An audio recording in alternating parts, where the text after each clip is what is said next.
अमेरिकी राष्ट्रपति Donald Trump के नए टैरिफ के ऐलान ने पूरी दुनिया की इकोनॉमी को हिलाकर रख दिया है। बुधवार यानी 27 मार्च को डोनाल्ड ट्रंप ने इंपोर्टेड गाड़ियों पर 25% टैरिफ लगाने की घोषणा की है। इससे अमेरिकी शेयर बाजार में काफी गिरावट आई है। एक ही दिन में निवेशकों के 700 अरब डॉलर का नुकसान हुआ है। ये नुकसान कितना बड़ा है ये इससे समझ सकते हैं कि पाकिस्तान की पूरी जीडीपी 375 अरब डॉलर की है, यानी पाकिस्तान की जीडीपी से भी दोगुने रुपए एक दिन में बर्बाद हो गए। दरअसल समस्या ये है कि ट्रंप ने टैरिफ लगाया है कारों और व्हीकल्स के पार्ट के इंपोर्ट पर, लेकिन इससे अमेरिका की बाहर की कंपनियों को तो परेशानी होगी ही, साथ ही खुद अमेरिकी कंपनियों को भी परेशानी होगी, क्योंकि अमेरिका में मैन्युफैक्चरिंग करने वाली टेस्ला जैसी कई कंपनियां कई पार्ट्स दूसरे देशों से इंपोर्ट करती हैं, उसके बाद व्हीकल्स मैन्युफैक्चर करती हैं। अब टैरिफ बढ़ने से व्हीकल्स की कॉस्ट बढ़ेगी और अमेरिकी व्हीकल्स मार्केट को महंगाई का सामना करना पड़ेगा। इसी खतरे को देखते हुए मोटर व्हीकल से जुड़ी कंपनियों के शेयर धड़ाम हो गए हैं।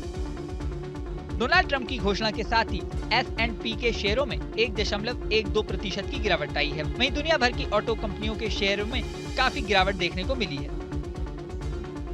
भारत में भी टाटा मोटर्स के शेयर शुरुआती कारोबार में ही 6% से ज्यादा टूट गए, जबकि ऑटो पार्ट्स बनाने वाली मदरसन के शेयरों में 7% गिरावट आई है।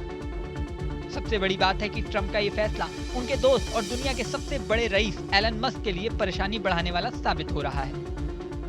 उनकी इलेक्ट्रॉनिक व्हीकल कंपनी टेस्ला के शेयरों में 5.58% की गिरावट आई है।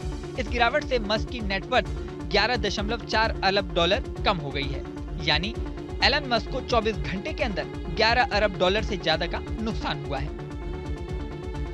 यहाँ तक कि खुद एलन मस्क ने भी ये बात स्वीकार की है। एलन मस्क ने कहा है कि अमेरिका के राष्ट्रपति डोनाल्ड ट्रंप के द्वारा घोषित ऑटो टैरिफ से टेस्ला भी प्रभावित होगी। एलन मस्क ने लिखा है कि ये ध्यान रखना महत्वपूर्ण है कि इस मामले में टेस्ला कोई अपवाद नहीं है। टेस्ला के लिए अमेरिका के बाद चीन सबसे बड़ा बाजार है। वहाँ कंपनी को BYD से कड़ी टक्कर मिल रही है। BYD चीन की दिग्गज इलेक्ट्रॉनिक व्हीकल कंपनी है। यूरोप में भी टेस्ला की बिक्री में लगातार गिरावट आई है। टैरिफ बढ़ने से महंगाई बढ़ सकती है। बता दें कि ट्रंप के फैसले से दुनिया भर के ऑटो कंपनियों के शेयरों में गिरावट आई है। दुनिया की सबसे ज्यादा कारें बेचने वाली जापान की ऑटो कंपनी टोयोटा के शेयर लगभग 3.5% तक गिर गए।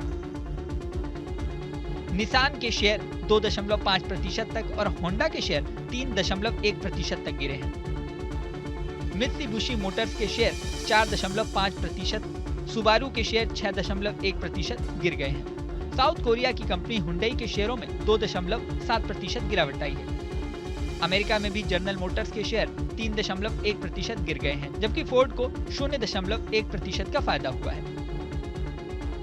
अमेरिकी शेयर बाजार में भी भारी गिरावट देखने को मिल रही है। दुनिया भर के टॉप अमीरों को भारी चपत लग गई है। मस्क की नेटवर्थ तो 336 अरब डॉलर रह गई है। इस साल में उनकी नेटवर्थ में 96.2 अरब डॉलर की गिरावट आई है।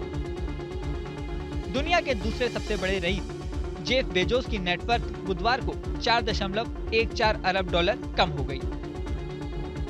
मार्क जकरबर्ग को 5.15 अरब डॉलर की चपत झेलनी पड़ी है।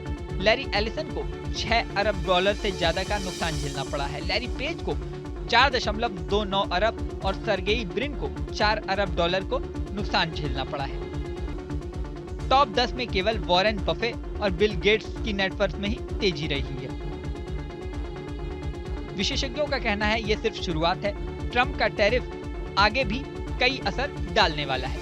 इस वीडियो में फिलहाल इतना ही। बने रहें न्यूज़ नेशन के डिजिटल प्लेटफॉर्म पर।